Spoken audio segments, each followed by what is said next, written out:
सबसे पहला टॉपिक है फूड।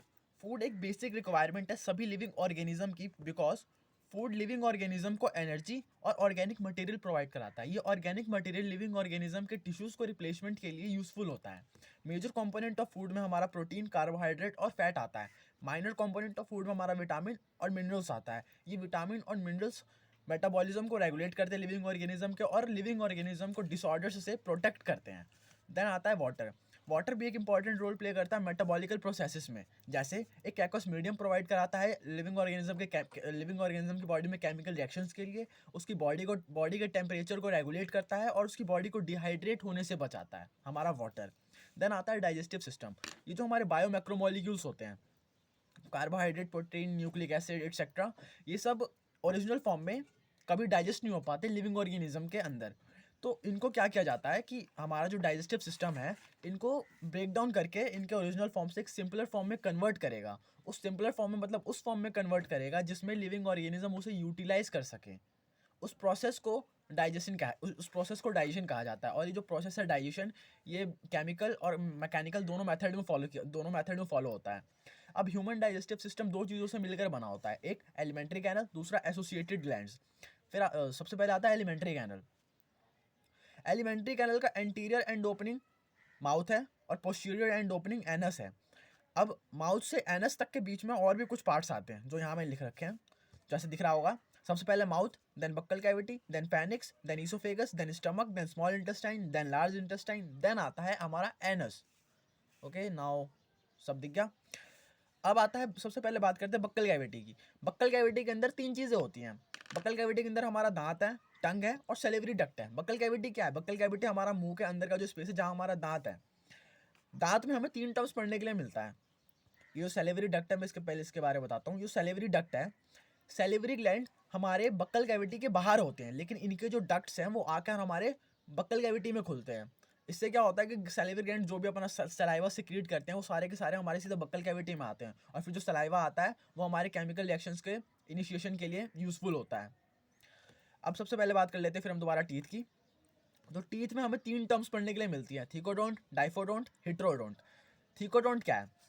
थीकोडोंट जैसे हमारा जबड़ा है मुंह के अंदर, इस जबड़े के अंदर जो हमारे दांत फिक्स हो रखे हैं ना, ये जो अरेंजमेंट है हमारे दांतों की जबड़े के अंदर, इस अरेंजमेंट को हम थीकोडोंट कहते हैं। डाइफोडोंट, डाई का मतलब दो होता है।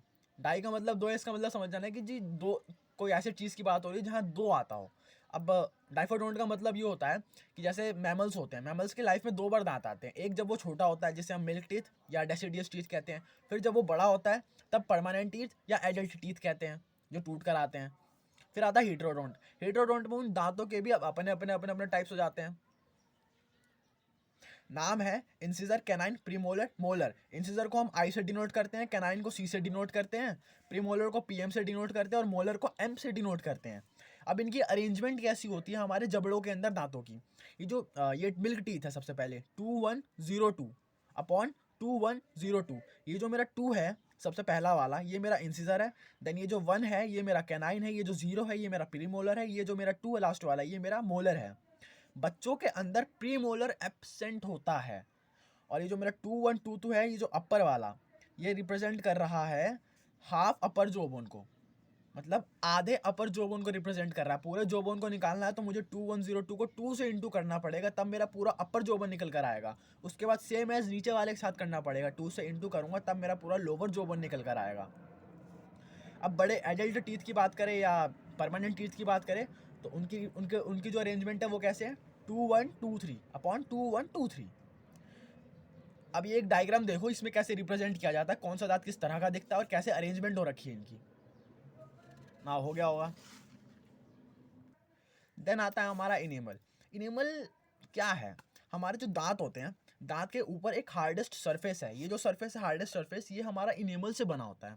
ये इनेमल हमारे हमारे बॉडी का सबसे हार्डेस्ट सब्सटेंस कहा जाता है इस इनेमल को। ये इनेमल हमारा एक हार्ड सरफेस प्रोवाइड कराता है हमारे दांतों को, जिससे जो हमारे फूड के मैस्टिकेशन में हेल्प करता है, फूड की कटिंग करने में। फिर आता है हमारा टंग। टंग एक फ्रीली मूवेबल मस्कुलर ऑर्गन है जो बक्कल कैविटी के फ्लोर से जुड़ा होता है बाय फ्रेन्यूलम।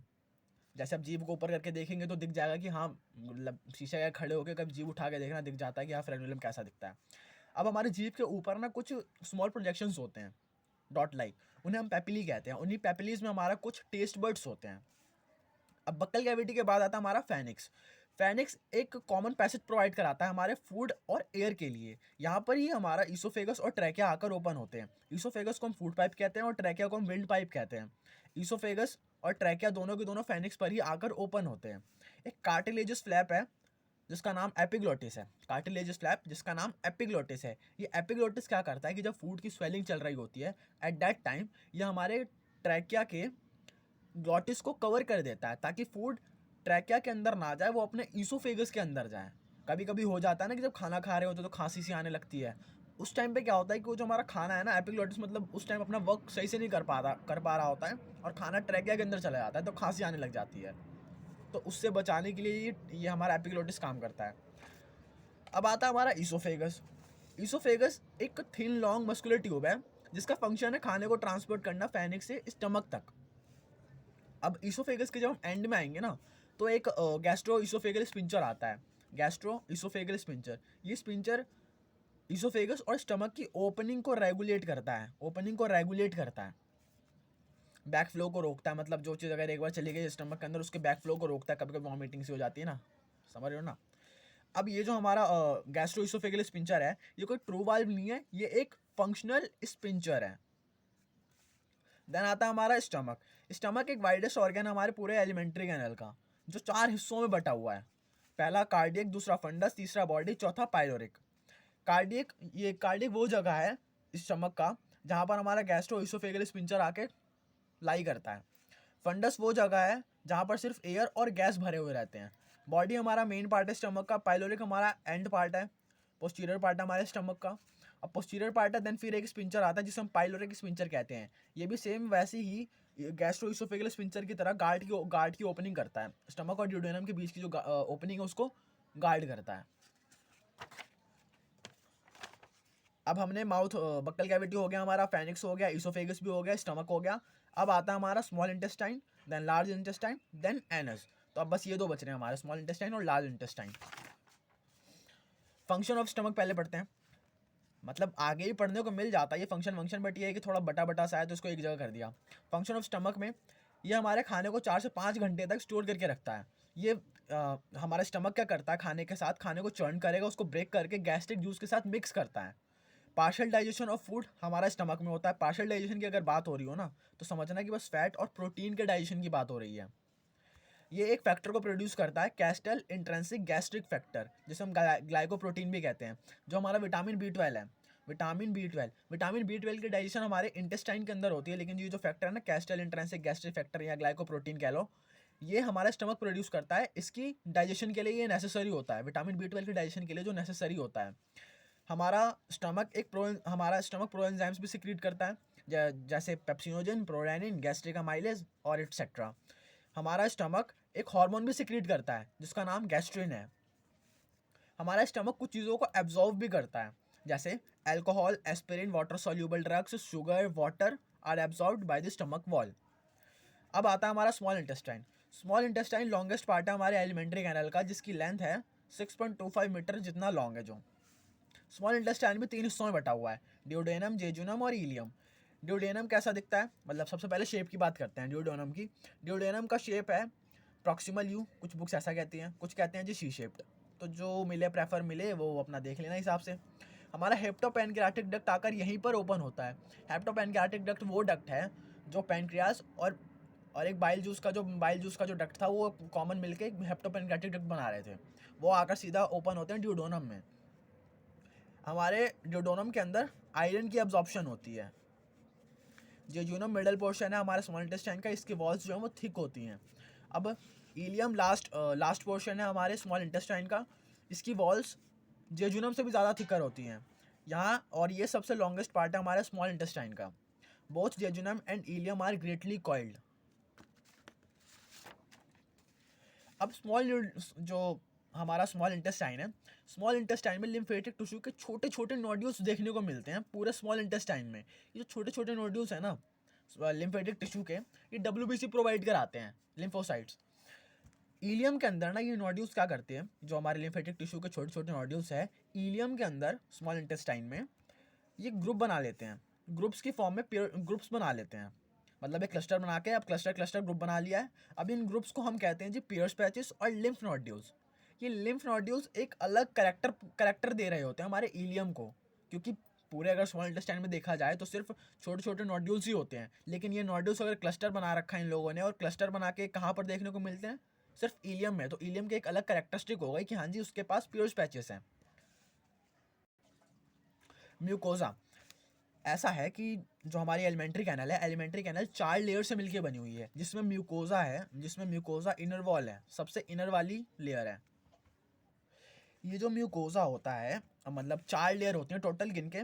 बाहर वाले को कहते हैं सीरोसा, उसके बाद जो होती है उसको कहते हैं मस्कुलैरिस, आई होप दिख रहा होगा।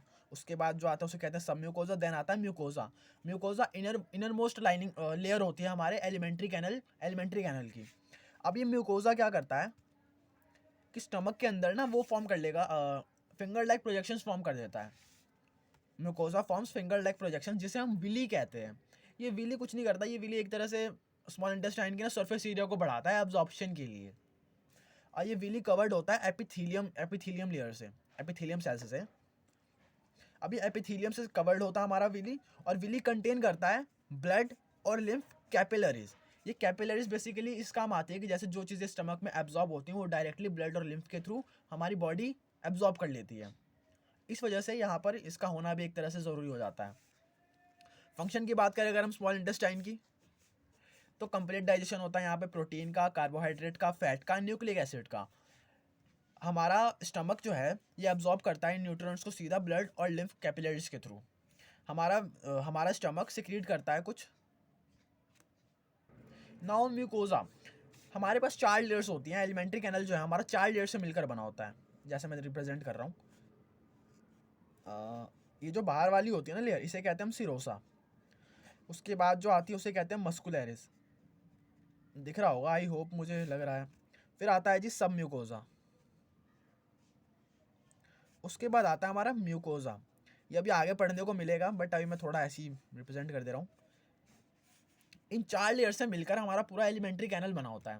ये जो अंदर वाली लेयर होती है ना म्यूकोजा, ये म्यूकोजा क्या करती है स्मॉल इंटेस्टाइन के अंदर, ये म्यूकोजा स्मॉल इंटेस्टाइन के अंदर फिंगर लाइक प्रोजेक्शंस फॉर्म कर देती है। इन फिंगर लाइक प्रोजेक्शंस को हम विली कहते हैं। ये विली स्मॉल इंटेस्टाइन के सरफेस एरिया को बढ़ाता है, और इस विली की भी अपनी एक खासियत है, अभी बताता हूँ। ये विली हमारे सरफेस एरिया को बढ़ाता है स्मॉल इंटेस्टाइन में एब्जॉर्प्शन के लिए। और ये जो विली होते हैं ये कवर्ड होते हैं एपिथीलियम से, और कंटेन करते हैं ब्लड एंड लिम्फ कैपिलरीज। ये ब्लड और लिम्फ कैपिलरीज हमारे हेल्प में आते हैं। जो चीज़ें हमारा स्मॉल इंटेस्टाइन डाइजेस्ट एब्जॉर्ब करता है वो डायरेक्ट ब्लड और लिम्फ कैपिलरीज के थ्रू बॉडी को लग जाते हैं सीधा। फंक्शंस की बात करें तो कंप्लीट डाइजेशन होता है हमारे प्रोटीन, कार्बोहाइड्रेट, फैट और न्यूक्लिक एसिड का। हमारा स्मॉल इंटेस्टाइन इन चीज़ों को डायरेक्ट एब्जॉर्ब कर लेता है ब्लड और लिम्फ कैपिलरीज के थ्रू। हमारा स्मॉल इंटेस्टाइन कुछ हार्मोन और डाइजेस्टिव एंजाइम्स को भी सिक्रेट करता है। अब आता है हमारा लार्ज इंटेस्टाइन। लार्ज इंटेस्टाइन हमारा 3 हिस्सों में बटा हुआ है, केशियम, कोलोन और रेक्टम। सबसे पहले आता है केशियम। केशियम का स्ट्रक्चर कैसा है, स्मॉल ब्लाइंड सेक जैसा स्ट्रक्चर है। वो कुछ सर्टेन सिम्बायोटिक माइक्रो ऑर्गेनिजम्स को भी हब करता है। Narrow finger like projection appendix यहीं से हमारा निकलता है। कोलोन हमारा 4 हिस्सों में बटा होता है, ascending, transverse, descending, sigmoid. Ascending colon सबसे छोटा कोलोन है, और सिग्मोइड के थ्रू फिर ये रेक्टम में ओपन हो जाता है। रेक्टम लास्ट पार्ट है हमारे लार्ज इंटेस्टाइन का, जो स्टोर करता है हमारे फेशियल मैटर को, और ओपन हो जाता है आउटसाइड में एनएस के थ्रू। अब बात करते हैं लार्ज इंटेस्टाइन के फंक्शन की। तो फंक्शन की बात आए तो फंक्शन है, चीफ फंक्शन है लार्ज इंटेस्टाइन का absorption of water and elimination of solid waste. क्या है function? Absorption of water and elimination of solid waste. अब आता है हमारा हिस्टोलॉजी ऑफ एलिमेंट्री कैनल। अभी जो बताया था ना कि एलिमेंट्री कैनल हमारा 4 लेयर से मिलकर बना होता है, अब उन चारों के बारे में पढ़ना है। अब आती है हमारी histology of alimentary canal. Histology of alimentary canal का मतलब है कि जो हमारा माउथ है, माउथ से लेकर हमारे रेक्टम तक जो हमारा एलिमेंट्री कैनल है, ये किस किस लेयर से बना हुआ है और कैसे कैसे इन लेयर्स की अरेंजमेंट हो रखी है, अब हमें ये जानना है, और कितने लेयर से मिलकर बना है। तो सबसे जो आउटर मोस्ट लेयर होती है वो होती है हमारी सिरोसा। सिरोसा एक आउटर मोस्ट लेयर है, इन डायग्राम्स को भी भाड़ बजाय। सिरोसा एक आउटर मोस्ट लेयर है जो एक थिन मेसोथीलियम और कुछ कनेक्टिव टिश्यू से मिलकर बना हुआ है। सिरोसा आउटर मोस्ट लेयर है जो थिन मेसोथीलियम और कुछ कनेक्टिव टिश्यू से मिलकर बना हुआ है। उसके बाद आता है हमारा मस्कुलैरिस। सिरोसा बाहर का है, देन उसके अंदर हमारा मस्कुलैरिस आता है। सिरोसा बाहर वाला, देन उसके अंदर हमारा मस्कुलैरिस। मस्कुलैरिस स्मूथ मसल फाइबर से बना होता है, स्मूथ मसल फाइबर से मिल बना होता है हमारा मस्कुलैरिस, जिसकी arrangement inner circular outer longitudinal होती है। इनर सर्कुलर आउटर लॉन्गिट्यूडनल मतलब कि अगर ये मेरा सिरोसा है, ये मेरा सिरोसा आउटर मोस्ट, और अगर ये मेरा मस्कुलैरिस लेयर है, तो इसके अंदर दो पार्टीशन कर दिए जाएंगे। एक ये मेरा हो जाएगा आउटर, और देन उसके अंदर एक पार्टीशन किया जाएगा जिसको कहेंगे हम इनर। अब इसके जो मसल फाइबर्स होंगे वो लगे होंगे ऐसे लंबे लंबे से लॉन्गिट्यूडनल, और इस वाले के जो मसल फाइबर होंगे वो लगे होंगे सर्कुलर में। समझ आ गया होगा। और कुछ जगहों पर ऑब्लिक मसल फाइबर भी देखने को मिल जाता है इनर मोस्ट लेयर के अंदर। कुछ जगहों पर ये जो मेरा इनर मोस्ट लेयर है, इसके अंदर ऑब्लिक मसल फाइबर लगी होगी, इनर मोस्ट लेयर के अंदर। इनर मोस्ट मतलब सिरोसा बाहर, देन उसके बाद हमारा आउटर वाला, फिर इनर, फिर उसके बाद ऑब्लिक मसल फाइबर मिलता है। और ये सारे के सारे मसल फाइबर कैसे होंगे? अनस्ट्रिप्ड होते हैं। In between the inner and outer muscle fibre, inner और आउटर मसल फाइबर के बीच में एक नेटवर्क है, एक नेटवर्क है नर्व सेल और पैरासिम्पेथिक नर्व फाइबर का। इनर आउटर मसल फाइबर के बीच में एक नेटवर्क है नर्व सेल और पैरासिम्पेथिक नर्व फाइबर का, जिसे हम एरोबैक प्लेक्सस कहते हैं, जो हमारी पेरिस्टालसिस को कंट्रोल करता है। पेरिस्टालसिस क्या है? पेरिस्टालसिस एक वेव लाइक मूवमेंट है हमारे मसल्स का, उसे हम पेरिस्टालसिस कहते हैं। इस पेरिस्टालसिस की हेल्प से हमारा जो फूड होगा वो इसोफेगस से नीचे आएगा, इसोफेगस से नीचे उतर कर आता है। तो इसको कंट्रोल हमारा एरोबैक प्लेक्सस करता है। और ये कहाँ पर होता है? इनर आउटर मसल फाइबर के बीच में। किससे बना होता है? नर्व सेल और पैरासिम्पेटिक नर्व फाइबर से। उसके बाद आता है हमारा सब म्यूकोजा, मतलब सिरोसा, मस्कुलैरिस, देन सब म्यूकोजा। अब हम और अंदर आ रहे हैं, तो सब म्यूकोजा आता है third third third third layer है हमारी, जो लूज कनेक्टिव टिश्यू से बना होता है। सब म्यूकोजा लूज कनेक्टिव टिश्यू से बना होता है, कंटेन करता है ब्लड, नर्व, लिम्फ वेसल और कुछ ग्लैंड्स को भी कंटेन करता है। किससे बना हुआ है? लूज कनेक्टिव टिश्यू से बना हुआ सब म्यूकोजा क्या कंटेन करता है? Blood, nerve, lymph vessel and in some regions glands. एक और नेटवर्क आता है, जैसे यूरोबैक प्लेक्सस का एक नेटवर्क था ना, नर्व सेल और पैरासिम्पेटिक नर्व फाइबर का नेटवर्क था, जिसे हमने यूरोबैक प्लेक्सस कहा था। नेटवर्क था नर्व सेल और पैरासिम्पेटिक नर्व फाइबर का, जिसे हमने यूरोबैक प्लेक्सस कहा था, जो पेरिस्टालसिस को कंट्रोल कर रहा था। सेम एज सब म्यूकोजा वाले पे भी एक और नेटवर्क आता है, नर्व सेल और सिंपैथिक नर्व फाइबर। क्या डिफरेंस है दोनों में? मतलब नर्व सेल तो दोनों हमारा कॉमन है यूरोबैक और इस वाले नेटवर्क में भी, बट यहाँ पे पैरासिम्पेथिक है और यहाँ पे सिंपैथिक नर्व फाइबर है। इतना सा डिफरेंस है, यहाँ पे सिंपैथिक नर्व फाइबर है और यहाँ वाले पे पैरासिम्पेथिक नर्व फाइबर है। और इस वाले ये जो हमारा सबम्यूकोजा वाला नेटवर्क है, इसे हम मेसिनर्स प्लेक्सस कहते हैं। ये वाला प्लेक्सस हमारे स्मॉल इंटेस्टाइन की सिक्रीशन को कंट्रोल करता है। स्मॉल इंटेस्टाइन जो भी सिक्रिएट करता है उस सिक्रीशन को कंट्रोल करता है हमारा मेसिनर्स प्लेक्सस। देन अब इनर मोस्ट लेयर आती है हमारी म्यूकोजा। म्यूकोजा हमारी इनर मोस्ट लाइनिंग है एलिमेंट्री कैनल की, जो हमारी ल्यूमन है ना, जो हमारा गड्ढा सा एलिमेंट्री कैनल जिसके अंदर से हमारा फुट पास होकर जाता है, वो लाइनिंग हमारा म्यूकस फॉर्म करता है। दिस लेयर फॉर्म, ये जो हमारी म्यूकोजा वाली लेयर है, ये लेयर स्टमक के अंदर इरेगुलर फोल्ड्स फॉर्म करती है। म्यूकोजा स्टमक के अंदर इरेगुलर फोल्ड्स को फॉर्म करती है, जिसे हम रुगेई कहते हैं। और यही म्यूकोजा स्मॉल इंटेस्टाइन के अंदर फिंगर लाइक प्रोजेक्शन फॉर्म करती है, फिंगर लाइक फोल्डिंग या प्रोजेक्शन, जिसे हम विली कहते हैं। अब एक बार ये डायग्राम देखो कि इस वाले डायग्राम में समझ आएगा कि दोनों में डिफरेंस क्या है, रुगेई और विली कैसे कैसे दिखते हैं।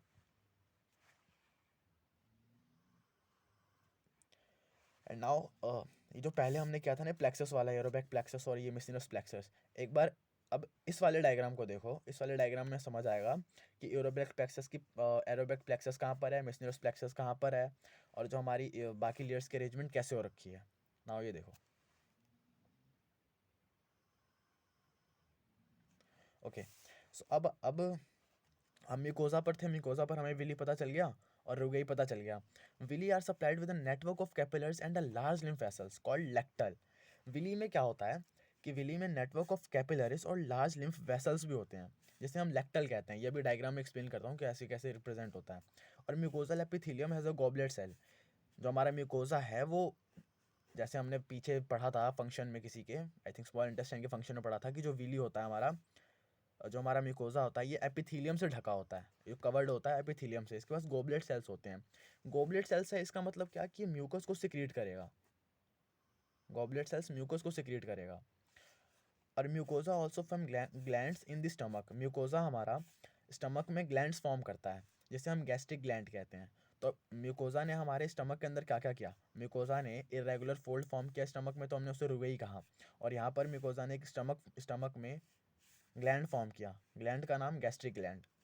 और यही म्यूकोजा हमारा और क्रिप्ट्स को फॉर्म कर देता है in between the villi. Small intestine में विली के बीच में क्रिप्ट्स को फॉर्म कर देता है। एक बार ये डायग्राम देखो, ये एनसीईआरटी का डायग्राम है। इस डायग्राम में जैसा दिखा रखा है इस डायग्राम में जैसे क्लियर दिखा रखा है कि जो ब्लू वाली लाइन है ना, जिसको मार्क कर रखा है वीन, और एक ये लाल वाली लाइन है जिसको मार्क कर रखा है आर्टरी। सो आर्टरी जो है हार्ट से ब्लड को बाकी पार्ट्स के पास लेकर जा रहा है। ये जो हमारा आर्टरी है ये लाल वाला खून को हार्ट से लेकर ये बाकी पार्ट्स के बॉडी पार्ट्स के पास लेके जा रहा है। और ये जो वीन है ये बाकी पार्ट्स के पास से जो हमारा ब्लड है उनको वापस लाके हार्ट के पास ला रहा है। और ये जो बीच में एक डंडा सा खड़ा हो रखा है येलो कलर का, जहाँ पे लाल और नीला दोनों है, और ये लेक्टल है हमारा। यहाँ पर आके दोनों के दोनों आके एक तरह से गुच्छा सा क्लस्टर सा बना दिया इन लोगों ने, हमारे वीन और आर्टरी ने आके। और ये जो हमारे ग्रीन कलर का है, ये ग्रीन वाला जो इसमें लाइन लाइन से पट रखी है, ये हमारी विली है। और ये विली के बीच में, जैसे कहा था ना कि म्यूकोजा लेयर जो है विली के बीच में क्रिप्ट्स की फॉर्मेशन कर देती है, तो यहाँ पर भी दिख रहा होगा कि विली के बीच में आकर ये जो एरिया दो विली के बीच में जो एरिया है ये हमारा फॉर्म हो रहा है क्रिप्ट्स। एंड नाउ अब आता है हमारा डाइजेस्टिव ग्लैंड। तो डाइजेस्टिव ग्लैंड में आई थिंक चार या शायद 5 है पढ़ने के लिए। सबसे पहले आता है salivary gland. These are 3 pairs of salivary gland. 3 pair of salivary gland के हमारे पास 3 पेयर है। पहला पैरोटिड ग्लैंड, जिसकी पोजीशन जो मतलब ओपन चिक के पास होता है। दूसरा है सबलिंगुअल ग्लैंड, बिलो दी टंग। तीसरा है सब मैक्सिलरी ग्लैंड, लोअर जो जहाँ पे इसका डक्ट जो है वो लोअर जो पे जाके खुलता है। Their ducts open into the buccal cavity. जैसे स्टार्टिंग में बताया था कि जो हमारे सैलिवरी ग्लैंड्स हैं ये इनकी जो पोजीशन होती है ये होती है बाहर, बक्कल कैविटी के बाहर, लेकिन जब ये खुलते हैं जो इनके डक्ट्स है वो हमारे अंदर आके ओपन होते हैं, बिकॉज सलाइवा ही हमारा केमिकल फूड का जो केमिकल डाइजेशन होता है वो इनिशिएट करवाता है।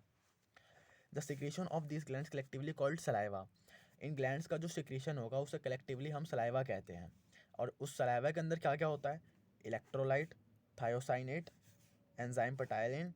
जिसे हम पटाइलिन को हम सलाइवरी अमाइलेज भी कहते हैं। ये सलाइवरी अमाइलेज ही हमारे केमिकल रिएक्शन की इनिशिएशन करवाता है, स्टार्च को कन्वर्ट करता है, और लाइसोसोम होता है। देन उसका दूसरा आता है हमारा लिवर लार्जेस्ट ग्लैंड है हमारी बॉडी का, जिसका वेट है 1.2 से 1.5 kg इन एडल्ट ह्यूमन। एक एडल्ट ह्यूमन में 1.2 से 1.5 kg तक का वेट होता है हमारे लिवर का। ये लोकेट कहाँ पर होता है? तो एब्डोमिनल कैविटी में होता है, just below the diaphragm abdominal cavity में हमारा लिवर लोकेट होता है। इसके 2 लोब्स होते हैं। It has 2 lobes. Hepatic lobules are structural and functional unit of liver. They contain liver cells, hepatic cells arranged in the form of coats. Means कि hepatic lobules जो हैं हमारे ये स्ट्रक्चरल और फंक्शनल यूनिट है हमारे लिवर के। और ये कैसे सेल्स को कंटेन करते हैं? हेपाटिक सेल्स या लिवर सेल्स को। और इन सेल्स की अरेंजमेंट कैसी होती है? इन सेल्स की अरेंजमेंट कॉर्ड्स की फॉर्म में होती है। Each lobule is covered by a thin connective tissue sheath called Gleason capsule. जो हमारे 2 lobules थे, लिवर के जो 2 lobules थे, ये दोनों के दोनों ढके हुए हैं थिन कनेक्टिव टिश्यू से ढके हुए हैं, जिसे हम ग्लिसन कैप्सूल कहते हैं। The bile secreted by the hepatic cells collect through hepatic duct and become stored in gall bladder. मतलब ये जो मेरा हेपाटिक सेल्स ने जो बाइल सेक्रीट किया, बाइल डक्ट्स के थ्रू ये जाके गैल ब्लैडर में सेक्रीट हो गया। गैल ब्लैडर में नॉट सेक्रीट ही होता है बल्कि गैल ब्लैडर में कंसंट्रेट भी होता है। अब जो हमारा जो डक्ट है गैल ब्लैडर का उसे हम क्रिस्टिक डक्ट भी कहते हैं। क्रिस्टिक डक्ट मतलब सिंपल क्या हुआ कि जो लिवर सेल या हिपाटिक सेल इन्होंने बाइल को सेक्रीट किया, और ये बाइल हिपाटिक डक्ट के थ्रू गैल ब्लैडर में जाके स्टोर हो गया। गैल ब्लैडर का भी अपना डक्ट है। इस गैल ब्लैडर के डक्ट का नाम है किस्टिक डक्ट। अब ये जो मेरा किस्टिक डक्ट है और हिपाटिक डक्ट है, इन दोनों ने मिलकर एक कॉमन बाइल डक्ट फॉर्म कर दिया। किस्टिक डक्ट हिपाटिक डक्ट ने मिलकर एक कॉमन बाइल डक्ट फॉर्म किया, और ये कॉमन बाइल डक्ट जाके पैनक्रियाटिक डक्ट से जाके जुड़ गया। तो पैनक्रियाटिक डक्ट से जब जाके जुड़ा, तब बन गया हिप्टोपैनक्रियाटिक डक्ट, और ये हिप्टोपैनक्रियाटिक डक्ट जाके ड्यूडोनम में खुलता है, स्मॉल इंटेस्टाइन के ड्यूडोनम में जाके खुलता है। और जहाँ खुल रहा होता है वहाँ की जो ओपनिंग होती है वो गार्ड होती है स्पिंचर ऑफ ऑडी से, जो इनकी ओपनिंग को गार्ड करता है, हिप्टोपैनक्रियाटिक डक्ट की ओपनिंग को गार्ड करता है। अब एक बार ये डायग्राम देख लो, इस डायग्राम में रिप्रेजेंट कर रखा है कैसा कैसा कौन सी चीज़ कहाँ पर। एंड नाउ अब स्टार्ट होता है पेनक्रियास। पेनक्रियास एक इलोंगेटेड कंपाउंड ग्लैंड है जिसके पास दो तरह के पार्ट्स है, एक्सोक्राइन और एंडोक्राइन। जो जो एक्सोक्राइन है वो सिक्रिएट करता है हमारा डाइजेस्टिव एंजाइम। जो एक्सोक्राइन पार्ट है पेनक्रियास का, एक्सोक्राइन पार्ट सिक्रिएट करता है डाइजेस्टिव एंजाइम। और जो पेनक्रियास का एंडोक्राइन पार्ट हमारा सिक्रिएट करता है दो तरह के हार्मोन्स को, इंसुलिन एंड ग्लूकाजिन। देन आता है हमारा gastric gland. Gastric gland, the mucosa of the stomach, जो हमारा म्यूकोजा था स्टमक का जो म्यूकोजा है वो हमारे उसके पास ग्लैंडुलर सेल्स होते हैं जो हमारे जो गैस्ट्रिक ग्लैंड को फॉर्म करते हैं। स्टमक के म्यूकोजा के पास ग्लैंडुलर सेल्स हैं जो गैस्ट्रिक ग्लैंड्स को फॉर्म करते हैं। There are three major type of gland cells in the gastric mucosa. Gastric mucosa के पास तीन तरह के ग्लैंड सेल्स होते हैं। First one is mucus neck cell, second one peptic cell, पहला म्यूकस नेक सेल, दूसरा पेप्टिक सेल, तीसरा ऑक्सीनेटिक सेल। जो मेरा म्यूकस नेक सेल है वो सिक्रिएट कर रहा है म्यूकस, और जो पेप्टिक सेल है वो सिक्रिएट करता है हमारा प्रो एंजाइम पेप्सिनोजिन, और जो ऑक्सीनेटिक सेल है वो सिक्रिएट करता है HCl और एक इंट्रिंसिक फैक्टर जो विटामिन B12 के एब्जॉर्प्शन के लिए इसेंशियल होता है। फिर आता है हमारा इंटेस्टिनल ग्लैंड। इंटेस्टिनल ग्लैंड हमारा फॉर्म होता है surface epithelium of the small intestine पर, और ये दो तरह के होते हैं, एक क्रिप्ट्स ऑफ लिवर को, दूसरा बर्नर्स ग्लैंड। ये प्रेजेंट होता है हमारा क्रिप्ट्स ऑफ लिवर को between the villi of small intestine, जैसा पहले ही पढ़ा था, म्यूकोजा एपिथेलियम फॉर्म करता है इस क्रिप्ट्स ऑफ लिवर को between the villi of small intestine. और ये हमारा प्रेजेंट होता है इंटेस्टाइन के सब म्यूकोजा में, ब्रूनर्स ग्लैंड प्रेजेंट होता है इंटेस्टाइन के सब म्यूकोजा में। ये सिक्रिएट करता है mucus plus digestive enzyme, mucus plus digestive enzyme secrete करता है हमारा क्रिप्ट्स ऑफ लिवर को। और जो हमारा ब्रूनर्स ग्लैंड है ये सिक्रिएट करता है म्यूकस प्लस बाइकार्बोनेट। ये जो बाइकार्बोनेट सिक्रिएट किया हमारे ब्रूनर्स ग्लैंड ने, मतलब सब म्यूकोजा लेयर में, स्मॉल इंटेस्टाइन के सब म्यूकोजा लेयर में ब्रूनर्स ग्लैंड था, ब्रूनर्स ग्लैंड ने म्यूकस प्लस बाइकार्बोनेट सिक्रिएट किया। म्यूकस प्लस बाइकार्बोनेट एक इंपॉर्टेंट रोल प्ले करते हैं हमारे म्यूकोजल एपिथेलियम को हाईली कंसनट्रेटेड HCl से बचाने में। जो हमारा स्मॉल इंटेस्टाइन था, स्मॉल इंटेस्टाइन के सब म्यूकोजा लेयर में हमारा ब्रूनर्स ग्लैंड फॉर्म हुआ। ब्रूनर्स ग्लैंड ने बाइकार्बोनेट और म्यूकस सिक्रिएट किया। म्यूकस और बाइकार्बोनेट एक इंपॉर्टेंट रोल प्ले करते हैं म्यूकोजल एपिथेलियम को हाईली कंसनट्रेटेड HCl से बचाने में। The secretion of intestinal gland is called intestinal juice. जो इंटेस्टिनल ग्लैंड सिक्रिएट करते हैं, इंटेस्टिनल ग्लैंड की बात हो रही है ना, मतलब ये मेरा इंटेस्टिनल ग्लैंड, और ये दो तरह के, और ये दो टाइप्स में बटे होते हैं, मतलब क्लिप्स ऑफ लिवर को और ब्रूनर्स ग्लैंड। अब ये जो दोनों जो ये दोनों सिक्रिएट कर रहे हैं, मतलब डाइजेस्टिव एंजाइम और बाइकार्बोनेट म्यूकस, इस पूरे को मैं क्या कहूँगा, जो डाइजेस्टिव एंजाइम था ये बाइकार्बोनेट सिक्रिएट हुआ, इस पूरे को मिला के मैं कह सकता हूँ कि इन्होंने इंटेस्टिनल जूस को सिक्रिएट किया। ये इंटेस्टिनल जूस का जो pH होता है वो 7.8 होता है। इंटेस्टिनल जूस के पास बहुत सारे एंजाइम्स भी होते हैं, एंटीरोकाइनेज, लाइपेस, न्यूक्लियोटाइडेट्स एटसेट्रा। अब ये डाइजेशन में पढ़ने के लिए मिलेगा। तो अब स्टार्ट हो जाता है हमारा digestion of food. The process of digestion is accomplished by the mechanical and chemical processes in different parts of alimentary canal. Digestion in the buccal cavity, तो बक्कल कैविटी में डाइजेशन कैसे होती है। बक्कल कैविटी दो तरह के function perform करता है, एक मैस्टिकेशन ऑफ फूड का, मतलब फूड के टुकड़े टुकड़े करेगा, दूसरा फैसिलेशन ऑफ स्वेलिंग को। जो हमारा दांत है along with the help of a tongue, जो टीथ हैं टंग के साथ मिलकर फूड को मैस्टिकेट करते हैं। And the saliva is mixed up with the food थ्रूली, और जो सलाइवा है वो फूड के साथ मिल जाता है। जब सलाइवा उसके हमारे मैस्टिकेटेड फूड के साथ मिल जाता है तो उसको, तब उस पोजीशन ऑफ जो फूड का जो वो पोजीशन होता है ना, उस पोजीशन को हम बोलस कहते हैं। मतलब सलाइवा प्लस मैस्टिकेटेड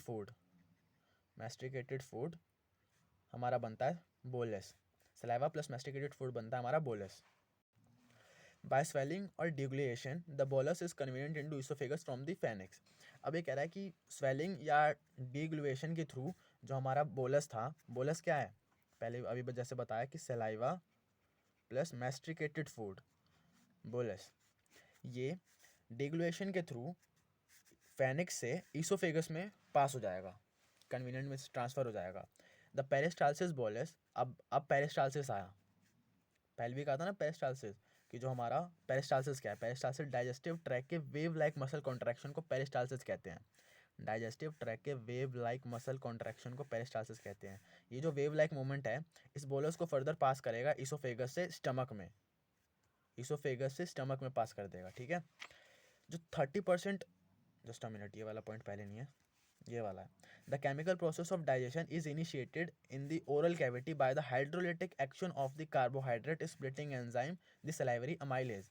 जो सलाइवरी अमाइलेज है ये एक हाइड्रोलिटिक एक्शन, जो सलाइवरी अमाइलेज है, ये सलाइवरी अमाइलेज कहाँ प्रेजेंट था, जो हमारा सलाइवरी ग्लैंड ने सिक्रिएट किया था सलाइवरी अमाइलेज, पटाइलिन, याद आ गया होगा आई थिंक, पटाइलिन। ये पटाइलिन ही हमारा 30% जो केमिकल रिएक्शन की शुरुआत करता है, ये पटाइलिन ही हमारे केमिकल रिएक्शन की शुरुआत करता है। और जो 30% स्टार्च होता है वो हाइड्रोलाइज हो जाता है एट द पीएच ऑफ 6.8। 6.8 के पीएच पे हमारा पटाइलिन 30% ऑफ स्टार्च को हाइड्रोलाइज करके माल्टोस में कन्वर्ट कर देता है, जैसा यहाँ रिएक्शन में दिखा रखा है। ये स्टार्च है, ये सलाइवरी अमाइलेज, इसे पटाइलिन भी लिख सकते हैं। एट द पीएच ऑफ 6.8 पे स्टार्च को हाइड्रोलाइज करके माल्टोस में कन्वर्ट कर दिया। ओ सॉरी, दिख नहीं रहा था शायद। स्टार्च, सलाइवरी अमाइलेज, पटाइलिन भी कह सकते हैं, at the pH of 6.8 maltose में कन्वर्ट हो गया। अब जो डाइजेशन है फेनिक्स और ईसोफेगस में क्या क्या रोल प्ले हो क्या हो रहा है डाइजेशन में। There is a no digestion take place in the pharynx and oesophagus. यहाँ पर कोई डाइजेशन नहीं होती हमारे फेनिक्स और ईसोफेगस में। They act as a channels through which the food passes into the stomach. ये एक चैनल की तरह काम करते हैं जिसकी वजह से हमारा फूड पास होकर स्टमक में चला जाता है। नीचे वाला दिखने लग गया क्या? तो अब डाइजेशन इन द स्टमक, अब हमारा फूड ऊपर से नीचे आ गया स्टमक के अंदर। स्टमक में हमारा फूड 4 से 5 घंटे तक स्टोर होता है। फूड हमारे यहाँ चर्न होता है, मिक्स होता है गैस्ट्रिक जूस के साथ। The churning moment of muscular wall, by the churning moment of muscular wall the food at this stage is called chyme. The gastric juice is a mixture of mucus. Mixture of mucus को हम gastric juice कहते हैं। Sorry, जो gastric juice है वो mixture होता है mucus का, प्रोटीन डाइजेस्टिंग एंजाइम का एंड हाइड्रोलिटिक एसिड का। तो गैस्ट्रिक जूस किस किस का मिक्सचर है, ये एनसीईआरटी का भी क्वेश्चन भी पूछेगा। गैस्ट्रिक जूस किस किस का मिक्सचर है, म्यूकस का, प्रोटीन डाइजेस्टिंग एंजाइम का, प्रोरेनिन एंड पेप्सिनोजिन, और हाइड्रोक्लोरिक एसिड का। स्टमक, और आई थिंक शायद इसमें लाइपेज भी आता है, स्मॉल अमाउंट में लाइपेज होता है। अब जो हमारा हाइड्रोक्लोरिक एसिड है ना, ये कैरी करता है कुछ फंक्शन, इसके भी कुछ अपने फंक्शन होते हैं। हाइड्रोक्लोरिक एसिड के कुछ अपने फंक्शन हैं। ये हमारे पेप्सिनोजिन को एक्टिवेट करता है। ये जो हमारा गैस्ट्रिक जूस था इसमें mucus, protein digesting enzyme, prorennin and pepsinogen secrete हुआ था, एंड हाइड्रोक्लोरिक एसिड और कुछ अमाउंट में लाइपेज सिक्रिएट होता है। तो हाइड्रोक्लोरिक एसिड क्या करता है, हमारे pepsinogen, protein digesting enzyme pepsinogen को एक्टिव करके उसके पेप्सिनोजिन को एक्टिव करता है, पेप्सिन में कन्वर्ट करता है। जब पेप्सिनोजिन पेप्सिन में कन्वर्ट होगा तो हमारे प्रोटीन का डाइजेशन शुरू होता है, इनिशिएट्स प्रोटीन डाइजेशन। और जो हमारा हाइड्रोक्लोरिक एसिड है एक एसिडिक मीडियम भी प्रोवाइड कराता है जो नेसेसरी है for the action of enzyme in the gastric juice में gastric for the action of enzymes in the gastric juice. The mucus and bicarbonate in the gastric juice protect the mucosal epithelium from the excoriation by the hydrochloric acid. Same वही बात आगे जो पहले ही पढ़ चुके हैं। अब पेप्सिन जो था हमारे हाइड्रोक्लोरिक एसिड ने पेप्सिनोजिन को कन्वर्ट कर दिया पेप्सिन में, यहाँ पे था ना अभी पढ़ा था। अब ये पेप्सिन क्या करेगा, प्रोटीन को कन्वर्ट करेगा प्रोटियोसिस में और पेप्टोन्स में। पेप्सिन प्रोटीन्स को कन्वर्ट करेगा प्रोटियोसिस और पेप्टोन्स में। और जो रेनिन है ये भी एक प्रोटियोलिटिक एंजाइम है present in the gastric juice, जैसा अभी ऊपर पढ़ा था। ये ह्यूमन एडल्ट्स में भी मिलता है और कार्ब्स में भी मिलता है। It acts on the milk protein. Rennin हमारे मिल्क प्रोटीन पर काम करता है। Trace amount of lipase are also present in the gastric juice. सारी चीज़ समझ आ गई होंगी गैस्ट्रिक जूस में क्या क्या हुआ था आई थिंक। नहीं आई तो एक बार ऊपर से पढ़ लेना।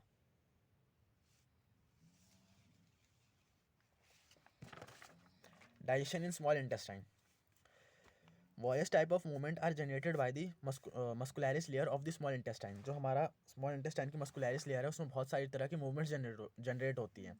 अभी जो मूवमेंट्स जनरेट होती है ये हमारी फूड को मिक्स करती हैं इंटेस्टिनल जूस के साथ। This movements help in the complete mixing up of the food with the various secretions and also movement of food in the digestive system।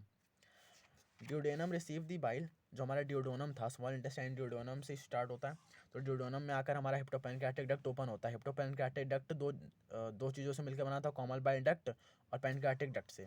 तो वो क्या क्या कंटेन करके आया जी, पैनक्रियाटिक जूस लेकर आया है और इंटेस्टिनल जूस लेकर आया है, बाइल भी होगा। इंटेस्टिनल जूस क्योंकि स्मॉल इंटेस्टाइन का अपना ड्यूडोनम पार्ट है तो जाहिर सी बात है इंटेस्टिनल जूस इसके पास अपना होगा। पैनक्रियाटिक जूस पैनक्रियास ने भेज दिया, बाइल हमारे गैल ब्लैडर ने भेज दिया, जो हमारा सिक्रेट कहाँ पर हुआ था, हिपाटिक सेल्स में। अब बाइल कंटेन करता है, जो हमारा बाइल है ये कंटेन करता है bile pigments, bilirubin and biliverdin, bile salt, cholesterol, phospholipid, but no enzyme. Bile क्या कंटेन करता है, bile pigment, bilirubin, biliverdin, bile salt, cholesterol, phospholipid, but कोई एंजाइम कंटेन नहीं करता।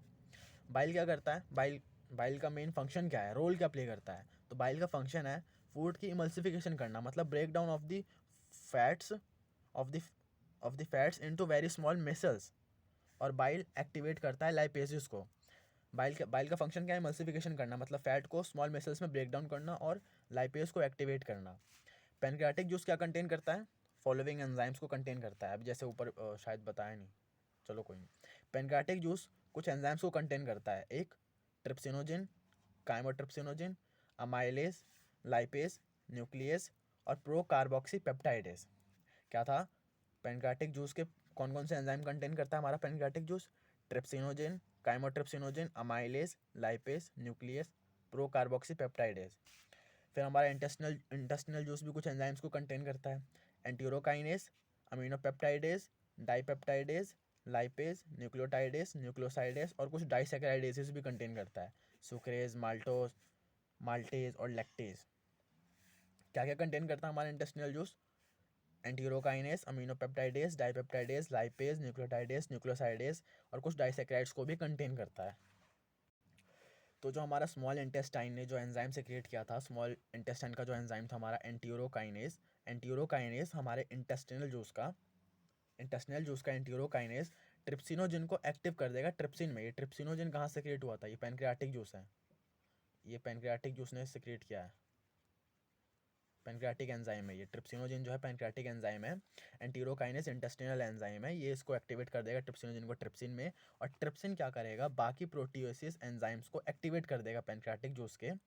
ट्रिप्सिन पैनक्रियाटिक जूस के बाकी एंजाइम्स को एक्टिवेट कर देगा। और trypsin act on proteins, proteoses, peptones and convert them into shorter peptide. मतलब ट्रिप्सिन पार्शियली हाइड्रोलाइज प्रोटीन्स पर वर्क करेगा और उनको शॉर्टर पेप्टाइड्स में कन्वर्ट कर देगा। जैसे एग्जांपल है प्रोटीन, पेप्टोन्स और प्रोटियोसिस, ट्रिप्सिन, काइमोट्रिप्सिन, कार्बोक्सी पेप्टाइडेज, इन तीनों ने मिलकर काम किया, उसको डाइपेप्टाइड में कन्वर्ट कर दिया। Same as carbohydrate in the chyme are hydrolysed by the pancreatic amylase. अब पैनक्रियाटिक अमाइलेज हमारे कार्बोहाइड्रेट को डाइसैकेराइड में कन्वर्ट कर देगा, हाइड्रोलाइज कर देगा, शॉर्टर बना देगा।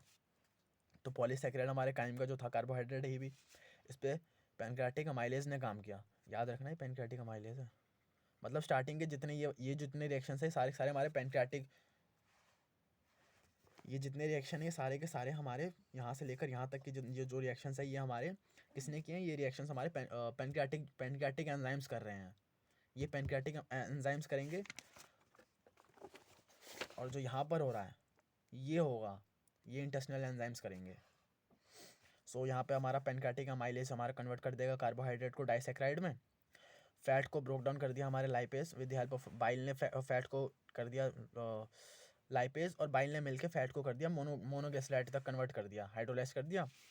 अब nucleus is in the pancreatic juice acts on the nucleic acid. जो न्यूक्लियसिस था पैनक्रियाटिक जूस का वो एक्ट करेगा न्यूक्लिक एसिड पे और उसको न्यूक्लियोटाइड या न्यूक्लियोसाइड में कन्वर्ट कर देगा। ये रिएक्शन है। The enzyme the enzyme in the succus entericus, succus entericus कुछ नहीं है, ये दूसरा नाम है इंटेस्टिनल जूस का, इंटेस्टिनल जूस का दूसरा नाम है। तो जो एंजाइम थे इंटेस्टिनल जूस के, वो एक्ट करते हैं and product of the above reactions. तो जो अबव रिएक्शन मतलब अभी जो रिएक्शंस हुई थी, उस जो रिएक्शंस का जो प्रोडक्ट मिला था हाइड्रोलाइज्ड होने के बाद, जो प्रोडक्ट मिला था उन पर अब हमारा इंटेस्टिनल एंजाइम्स एक्ट करेंगे तो from respective simple absorbable form, ताकि जो सिंपल एब्जॉर्बल फॉर्म है वो मिल सके। This final step in the digestion occur very close to the mucosal epithelium cells of the intestine. और जो लास्ट की रिएक्शन होगी, मतलब क्या हुआ कि अभी पैनक्रियाटिक जूस ने, पैनक्रियाटिक एंजाइम्स ने रिएक्ट किया, उनको एक एक सिंपल फॉर्म दिया, एक सिंपल फॉर्म दिया। अब इस सिंपल फॉर्म पे कौन रिएक्ट करेगा? हमारा इंटेस्टिनल एंजाइम। अब हमारा इंटेस्टिनल एंजाइम एक्ट करेगा, एंजाइम्स एक्ट करेंगे और उसे एक एब्जॉर्बल फॉर्म में कन्वर्ट कर देंगे, एब्जॉर्बल फॉर्म में कन्वर्ट कर देंगे। और ये जो रिएक्शन होगी ना, यहाँ से लेकर यहाँ वाली, ये रिएक्शन यहाँ से लेकर ये जो ये पैनक्रियाटिक एंजाइम ने जो हमें दिया, और इसके ऊपर जब इंटेस्टिनल एंजाइम एक्ट करेंगे, ये जो रिएक्शन होगी हमारे म्यूकोज इंटेस्टाइन के म्यूकोजल एपिथेलियम के करीब होंगी, म्यूकोजल एपिथेलियम के पास में होंगी, म्यूकोजल एपिथेलियम के पास में होती हैं। सो बेसिकली देखो तो डाइपेप्टाइड मिला था, इस पर डाइपेप्टाइडेज काम करके अमीनो एसिड में कन्वर्ट कर दिया, जो माल्टोस था उस पर माल्टेज ने काम किया, ग्लूकोज और ग्लूकोज में कन्वर्ट कर दिया, जो लैक्टोज था उस पर लैक्टेज ने काम किया, ग्लूकोज और गैलेक्टोज में कन्वर्ट कर दिया, सुक्रोज था उस पर सुक्रेज ने काम करके ग्लूकोज और फ्रुक्टोज कन्वर्ट कर दिया, जो न्यूक्लियोटाइड था उस पर न्यूक्लियोटाइडेजेस ने काम किया और न्यूक्लियोसाइडेज बना दिया, और फिर उसको शुगर और बेस निकल गया सिंपल फॉर्म, जो डाई और मोनोग्लिसराइड्स उस पर लाइपेज ने काम किया, फैटी एसिड और ग्लिसरॉल में कन्वर्ट कर दिया। द ब्रेकडाउन आई थिंक ये थोड़ा ज़्यादा छोटा हो गया होगा। The breakdown of biomacromolecules mentioned above occur in the duodenum region of the small intestine. ये जो ब्रेकडाउन हुआ हमारे बायोमैक्रोमोलिक्यूल्स का, ये कहाँ पर हुआ? ड्यूडेनम में हुआ, ड्यूडेनम रीजन में हुआ स्मॉल इंटेस्टाइन के। The simple substance thus formed are absorbed in the jejunum and ileum region. Means कि ये सब जो ब्रेकडाउन हुआ, ये डाइपेप्टाइड्स अमीनो एसिड बना, माल्टोज से ग्लूकोज बना, लैक्टोज से ये बन गया, ये सारा रिएक्शन कहाँ पर हुआ? They all are in duodenum, they all are in duodenum. लेकिन ये अब्जॉर्ब कहाँ पर होंगे? जाकर एब्जॉर्ब होंगे हमारे जेजुनम और इलियम में, स्मॉल इंटेस्टाइन के, है तो तीनों स्मॉल इंटेस्टाइन के पार्ट ही। The undigested and unabsorbable substances are passed on the large intestine. अब जो चीज़ डाइजेस्ट नहीं हो पाई, एब्जॉर्ब नहीं हो पाई, वो चली जाएगी लार्ज इंटेस्टाइन में। तो अब आता है लार्ज इंटेस्टाइन का digestion, digestion in the large intestine. No digestion occur in the large intestine. The two major function of the large intestine are, कोई डाइजेशन नहीं होता है यहाँ पर, दो मेजर फंक्शन है इंटेस्टाइन के, वो भी है एब्जॉर्प्शन। जो दो मेजर फंक्शन है हमारे लार्ज इंटेस्टाइन के, वो है absorption of some water, minerals and certain drugs. Absorption करना वाटर, मिनरल, कुछ ड्रग्स का, secretion of mucus which helps in adhering the waste product together and lubricating it for easy to the outside। Mucus को secrete करेगा, क्या absorption किया water का, mineral का, certain drugs का, म्यूकस को सिक्रेट करेगा ताकि जो हमारी बाकी मटेरियल जो बच गया है वो इजीली बाहर निकल जाए। The undigested and absorbable food material pass into the rectum and remain stored as faecal matter and later digested through the anus. So अब आता है रेगुलेशन ऑफ डाइजेशन। जो हमारी गैस्ट्रो इंटेस्टिनल ट्रैक्ट की एक्टिविटीज़ होती हैं, मतलब हमारे एलिमेंट्री कैनल की जितनी भी एक्टिविटीज़ हैं, किसी चीज़ का सिक्रीशन या कोई भी प्रोसेस होना किसी भी ट्रैक पर, वो सारी की सारी हमारी न्यूरल और हार्मोनल कंट्रोल्ड होती हैं। मतलब जितनी भी हमारी गैस्ट्रो इंटेस्टिनल ट्रैक्ट की एक्टिविटीज़ है वो सारी की सारी न्यूरल और हार्मोनल कंट्रोल्ड में होती है। सबसे पहले आता है neural control. The sight, smell, and or the taste of the food in buccal cavity can stimulate the secretion of saliva। मतलब कि जो फूड का टेस्ट होगा, जो फूड का टेस्ट या जो स्मेल है वो हमारे बक्कल कैविटी में सलाइवा की सिक्रेशन को स्टिमुलेट करता है। मतलब कि जो हमारा फूड है वो हमारे केमिकल डाइजेशन को इनिशिएट करता है, केमिकल डाइजेशन को इनिशिएट करता है। मतलब फिर सलाइवा सिक्रेट हो रहा है तो सलाइवा में अमाइलेज मिल जाता है, और अमाइलेज हमारी स्टार्च को माल्टोज में कन्वर्ट करता है, starch. Neural signals control the gastric and intestinal secretion along with the hormones. Gastric और इंटेस्टिनल सिक्रेशन, गैस्ट्रिक और इंटेस्टाइन की जितनी भी सिक्रेशंस होती हैं वो सारी की सारी न्यूरल सिग्नल और हार्मोन्स के कंट्रोल में होती हैं। The muscular activities of the different parts of the alimentary canal can be moderated by the neural mechanism both through central nervous system and the autonomic nervous system। अलग अलग parts की, हमारे alimentary canal की अलग अलग जो different parts हैं उनकी जो मस्कुलर एक्टिविटीज़ है वो भी वो हमारी न्यूरल मैकेनिज्म के थ्रू मॉडरेट होती है, बोथ सेंट्रल नर्वस सिस्टम और ऑटोनॉमिक नर्वस सिस्टम दोनों से ही। अब आता है हमारा hormonal control. Hormone secreted by the different parts of the alimentary canal and their functions are listed below। सबसे पहले गैस्ट्रिन दे रखा है। गैस्ट्रिन सिक्रिएट कहाँ होता है? स्टमक और ड्यूडेनम। स्टमक और ड्यूडेनम, पाइलोरिक, स्टमक के पाइलोरिक पार्ट और ड्यूडेनम के म्यूकोजा में। वो था ना कि 4 लेयर्स थी, सिरोसा, मस्कुलरिस, देन सब म्यूकोजा, देन म्यूकोजा। तो जो म्यूकोजा वाला लेयर था, ये म्यूकोजा लेयर ही स्टमक के पाइलोरिक पार्ट पे और ड्यूडेनम में ये म्यूकोजा लेयर हमारे गैस्ट्रिन को सिक्रेट करता है। और ये करता क्या है gastrin? It control the secretion of gastric juice by the gastric gland. Stomach में जो गैस्ट्रिक ग्लैंड सिक्रेट होता है, गैस्ट्रिक ग्लैंड, सॉरी, स्टमक का जो हमारा गैस्ट्रिक ग्लैंड है वो जो गैस्ट्रिक जूस को प्रोड्यूस करता है उसकी सिक्रेशन को कंट्रोल करता है।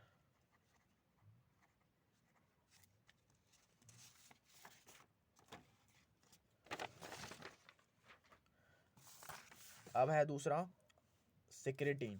It acts on the exocrine region of pancreas and stimulates the secretion of water and bicarbonate ion। ये जो secretin है ये एक्ट करता है हमारे एक्सोक्राइन रीजन पे, पैनक्रियास के एक्सोक्राइन वाले रीजन पर, और स्टिमुलेट करता है secretion of water and bicarbonate ions. Cholecystokinin, मतलब प्रोनाउंसिएशन भले ही थोड़ी गलत हो सकती है, सी आई थिंक के भी कहते हैं। It is secreted by the intestinal mucosa। It act on the pancreas to to secrete pancreatic enzyme। It also act on gallbladder to release bile juice into duodenum। Gastric inhibitory peptide। It is secreted by the mucosa of duodenum। It inhibits gastric secretion and mobility। Then आता है हमारा absorption of digested product। Absorption is the process by which the end product of digestion pass through the intestinal mucosa into the blood or lymph। मतलब कि जो हमारा जब हमारा digestion हुआ था स्मॉल इंटेस्टाइन के पास, जो हमें प्रोडक्ट्स मिले थे, रिएक्शन जो पीछे भी हुई थी, उन प्रोडक्ट्स की अब एब्जॉर्प्शन होगी थ्रू द इंटेस्टिनल मिकोजा के थ्रू। वो ब्लड और लिम्स के थ्रू अब पहुंच जाएंगे अपने टिश्यूज़ के पास। Absorption occur by active mechanism against concentration gradient with the expenditure of energy, जैसा हमें पता ही है। पैसिव मैकेनिज्म, पैसिव में कोई एनर्जी नहीं लगती है, ये कंसंट्रेशन ग्रेडियंट पर होता है, कंसंट्रेशन बेस्ड होता है। Osmosis for water, simple diffusion और फैसिलिटेड डिफ्यूजन, जिनको कैरियर प्रोटीन की ज़रूरत पड़ती है, कैरियर प्रोटीन की जिनको ज़रूरत पड़ती है उनके लिए फैसिलिटेड डिफ्यूजन।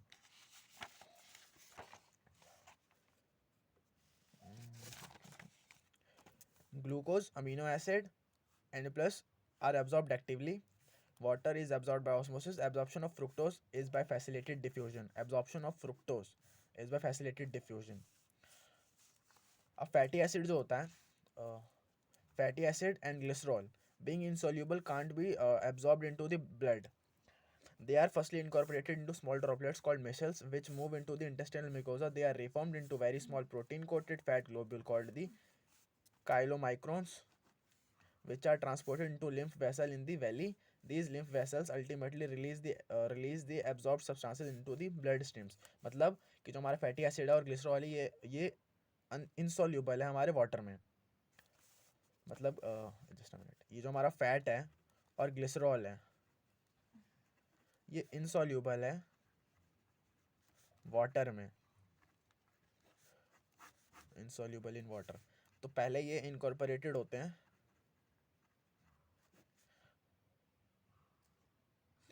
स्मॉल ड्रॉपलेट्स में,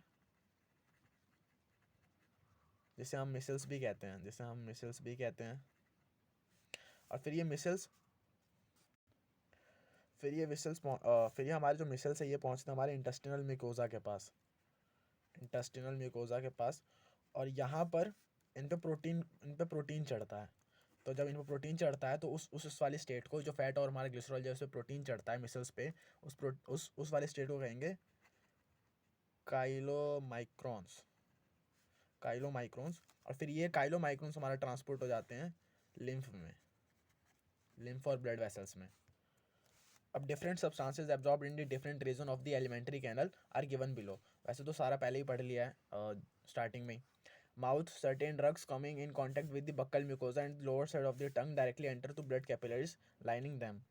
मतलब कि जो कुछ ड्रग्स होते हैं वो डायरेक्ट कॉन्टैक्ट में आते हैं बक्कल म्यूकोजा के, और lower side of the tongue direct enter to the blood capillaries lining them. Stomach water simple sugar और अल्कोहल की एब्जॉर्प्शन करता है। फेनिक्स और ईसोफेगस जो है हमारे, ये एक चैनल का काम करते हैं, इनमें कोई एब्जॉर्प्शन नहीं होती। देन आता small intestine. Almost all the final products of digestion like glucose, fructose, amino acid, fatty acid, glycerol, Na plus ions, etc. are absorbed here. Large intestine. Water, some minerals and certain drugs are absorbed in large intestine. Assimilation. The substances absorbed from different regions of the alimentary canal reach the tissue through the bloodstream. जो substances alimentary canal के अलग अलग, assimilation means जो substances हमारे alimentary canal के अलग अलग regions पे एब्जॉर्ब हुए हैं, अब वो सारे के सारे ब्लड स्ट्रीम्स के थ्रू टिश्यूज़ के पास पहुंच जाएंगे। They are utilize from various activities in दो टिश्यूज, और देन जब टिश्यूज़ के पास पहुंचेंगे तो वो यूटिलाइज होते हैं अपने अलग अलग एक्टिविटीज़ के लिए। देन आता है इजेशन। इजेशन मतलब जो सामान बच जाता है डाइजेशन एब्जॉर्प्शन के बाद, डाइजेशन के बाद उनको फिर बाहर कैसे निकालना है। The digestive waste becomes solidified into coherent phases and stored in the rectum. A reflex is initiated by the content of rectum, which causes an urge for its removal. Egestion or diffusion is a voluntary process and involves a peristaltic movement. Disorder of digestive system. This is the most common disorder of the digestive system. It is caused by the infection by bacteria or viruses, and also parasites like roundworm, hookworm, pinworm, or etc. Jaundice. It is the infection that inflammation of the liver, bile pigment are present in the blood, cause yellowing of eyes, skin, etc. or due to deposit of bile pigment. मतलब और अगर short में कहना हो तो सीधा ये भी कह सकते हैं, और due to deposit of bile pigment jaundice is causes. Vomiting. It is the egestion of content of the stomach through the mouth. This reflection action is controlled by the vomit center of medulla. Medulla. Then other diarrhea. Diarrhea refer to the abdominal frequency of the bowel movement and increased liquidity of the facial discharge. The absorption of the food is reduced. फिर आता constipation. And constipation refer to the disorder in which the feces are retained in the rectum for prolonged periods as the bowel movement are irregular. Feces become extremely dry and there is a difficult in defecation. फिर आता indigestion. It is the condition in which the food is not digested properly and leads to a feeling of a fullness. One or more of the following can be causes this condition: improper enzyme secretion, food poisoning, and overeating, spicy